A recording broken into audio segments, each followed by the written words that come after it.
নমস্কার সবাইকে। আজকে আমরা চলে গেছি সকাল সকাল কুচবিহারের রাজবাড়িতে, কারণ আজকে ছিল ন্যাশনাল যোগা ডে আর আমার মেয়ের এনসিসির থেকে একটা প্রোগ্রাম ছিল।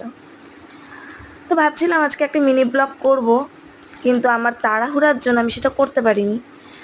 তো যতটুকু আমি ভিডিও করতে পারছি সেটা দিয়ে একটা ছোট্ট মিনি ব্লগ আমি বানিয়ে ফেলতে চাচ্ছিলাম। তো ওখানে যাওয়ার পর ওদের ইয়োগা স্টার্ট হলো। ওরা সবাই মিলে ইয়োগা করছিল, যাই যতটুকু পারছে করছিল। দিনটা খুব সুন্দর ছিল, সকালটা আরও খুব মিষ্টি ছিল, কিন্তু রৌদ্রটা প্রচণ্ড বাজে ছিল। একটা বাচ্চাও ঠিক করে তাকাতে পারছিল না। এটা সূর্য মামার কাছে আবেদন, একটু ধীরে সুস্থে গরমটা যেন দেয়। ইতিমধ্যেই আমরা ইয়োগা শেষ করে চলে যাব একটা গাছের নিচে, একটু ছায়।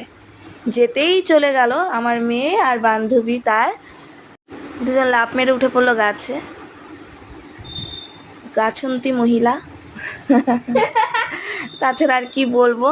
আমি আর ওর বান্ধবীর মা দুজনকে দেখে নাজেহাল হয়ে গেছিলাম এত গরমে। তারপর কেউ গাছ থেকে নামছিল না। টাটা।